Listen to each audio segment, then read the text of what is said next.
Next gen ஆன்மீக அன்பர்களுக்கெல்லாம் அடியனுடைய ஆசீர்வாதம், வாழிய நலம். அந்த வகையில் பார்க்கும் பொழுது மனித வாழ்வை பொறுத்த வரைக்கும் ஒரு போராட்டம் நிறைந்த ஒரு வாழ்வாகத்தான் போய்விடுகின்றது. பிறப்பில் இருந்து அவன் ஒரு நிலையை அடைகின்ற வரை எத்தனை விதமான போராட்டங்களை அவன் சந்திக்கின்றான். துரோகங்கள், ஏமாற்றங்கள், சந்தோஷங்கள் இன்று ஒவ்வொன்றும் அவன் வாழ்விலே கலந்து விளையாடுகின்றது. அப்படிப்பட்ட ஒரு மனிதன் ஒரு நம்பிக்கை, அந்த நம்பிக்கையை அவன் இறைவன் மீது வைக்கின்றான். இறைவன் சார்ந்த இறைவனாய் அம்சமாகிய அந்த நவகிரகங்களின் மீது வைக்கின்றான். அதைத்தான் ஜோதிடம் என்பார்கள். அந்த வகையில் பார்க்கும்பொழுது நமக்கு நம்பிக்கை இருக்கோ இல்லையோ நவகிரகங்களும் நம்மை நகர்த்தி கொண்டு தான் இருக்கின்றன.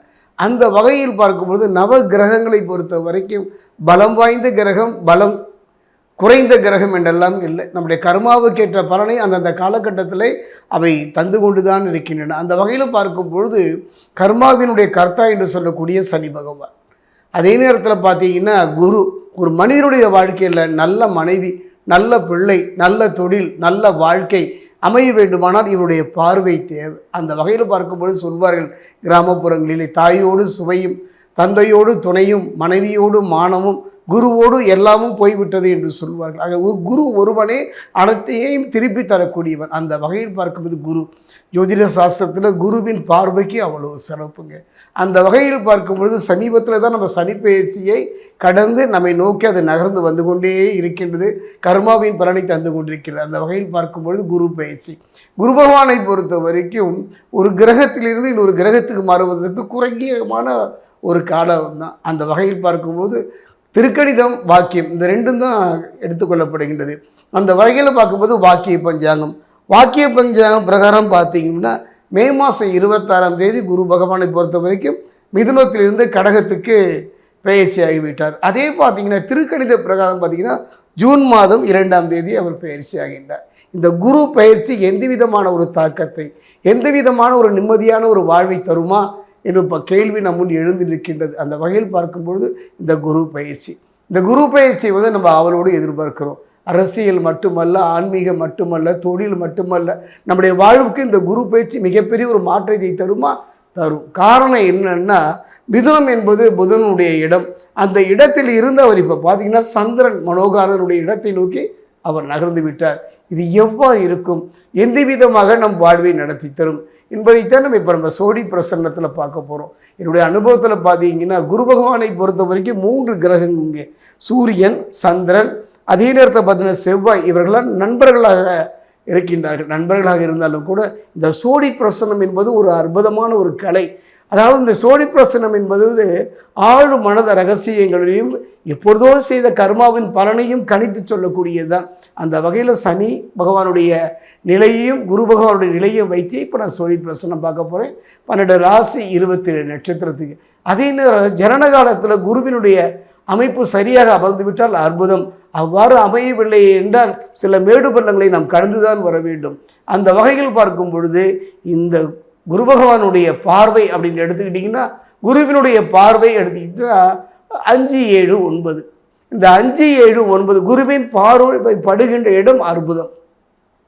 அந்த அற்புதமான இந்த குருவினுடைய பார்வை, இந்த குரு பெயர்ச்சி 2026 எவ்வாறு இருக்கும் என்பதை இப்போ நம்ம சோழி பிரசனத்தில் பார்க்க போகிறோம். மிதுன ராசி ஆன்மீக சகோதர சகோதரிகளே, 2026ஆம் ஆண்டு, 2026ஆம் ஆண்டை பொறுத்த வரைக்கும் ஒரு அற்புதமான ஒரு ஆண்டு தான் என்று சொல்லுவேன். காரணம், யாரை நம்புவது, யாரை நம்பாமல் போவது, துன்பமும் துயரமும் எந்த நேரத்தில் வருவது, நல்ல சந்தோஷம், நல்ல மனைவி தானே, நல்ல குடும்பம் தானே, நல்ல பிள்ளைகள் தானே, ஆனால் அனுபவிக்க முடியாமல் மனக்குழப்பத்திலேயும் தடுமாற்றமான ஒரு நிலையில் தானே சந்தித்து இருந்தீர்கள். காரணம் என்னன்னு பார்த்தீங்கன்னா சனி பகவான்.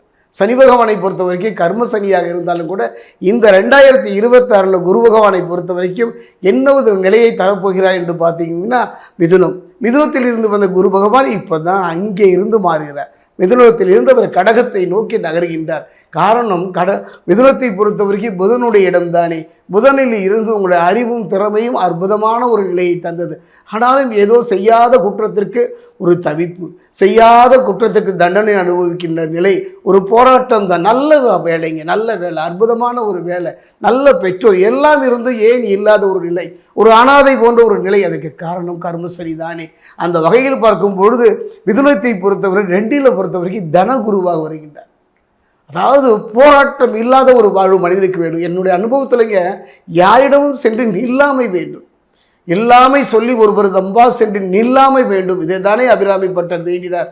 அந்த அற்புதமான தருணை சிக்கனமாக இருந்து கொடுங்கள். கிராமத்திலலாம் பார்த்தீங்கன்னா ஆற்றுல போட்டாலும் அளந்து போடு என்று சொல்லுவார்கள். படி அரிசியில் அளந்து போட்டாலும் கூட அந்த படியிலிருந்து 2 அரிசி எடுத்து போட்டுக்கொள்வார். சேமிப்பு அந்த காலகட்டத்திலே நீங்கள் சந்திக்க வேண்டியது என்னன்னு பார்த்தீங்கன்னா, தாயார் வகையிலையோ தந்தையார் வகையிலையோ சில மனக்குழப்பங்கள், மன சங்கடங்கள், தேவையில்லாத பிரச்சனைகள், மருத்துவம் சார்ந்த சில செலவுகளை சந்திக்க வேண்டி இருப்பதனால கொஞ்சம் இன்சூரன்ஸ் பண்ணிக்கிங்க. பாதுகாப்பு தானே. இன்றைய காலகட்டத்தில் மிகப்பெரிய ஒரு மருத்துவ செலவை நாம் சந்திக்கின்ற பொழுது போராடி போகின்றோம். உறைவிடம் சென்று கைங்கட்டி இருக்க முடியுமா? வைபோத்தி நிற்க முடியுமா? கையேந்த முடியுமா? இந்த காலகட்டம் கர்மசனியினுடைய காலகட்டம். இன்சூரன்ஸ் பண்ணிக்கிங்க. குடும்பத்தில் ஒரு நல்ல முறை ஒரு பாதுகாப்பு தானே. அந்த வகையில் பார்க்கும் பொழுது ஒரு அருமையான சந்தர்ப்பம். எச்சரிக்கையாக, முன்னெச்சரிக்கையாக, கவனமாக, நிதானமாக, பொறுமையாக இருந்து விட்டாலே கர்மசனியை பற்றியெல்லாம் கவலைப்பட வேண்டாம். குரு நாம் இடத்தை விட்டு நகர்ந்து விட்டாரே என்றெல்லாம் கவலைப்பட வேண்டாம். குரு இடத்தை நகர்ந்தாலும் கூட அற்புதம். காரணம் என்னன்னு பார்த்தீங்கன்னா, மிதுனராசியை பொறுத்த வரைக்கும், குரு பகவானை பொறுத்த வரைக்கும் 2ல் தனகுரு வகை இருப்பதனால பொருளாதாரத்தில் ஒரு நல்ல முன்னேற்றம் ஏற்படும். சிலரெல்லாம் வெளிநாடு சென்று வருவதற்கான வாய்ப்புகள், புதிய வீடு கட்டி குடிபோகின்ற ஒரு நிலை வரும். யாரிடமும் எதையிடமும் எக்காரணம் கொண்டு அந்தரங்களை பற்றி பேசிவிட வேண்டாம். அவ்வாறு பேசிவிடுவீர்களால் இன்றைய நண்பன் நாளைய பகைவன் என்ற ஒரு நிலைதானே. அந்த வகையில் பார்க்கும்போது கவனமாக இருப்பதைத்தான் இந்த 2026 குரு பயிற்சி உங்களுக்கு எடுத்து காட்டுகிறது. அற்புதமான பாடத்தை நடத்தி காட்டுகிறது. கவனமாக இருந்து விட்டாலே போதும். சேமிப்புக்கு எந்த குறையும் இல்லை. அந்த வகையில் குரு உங்கள் பக்கம் இருக்கின்றார்.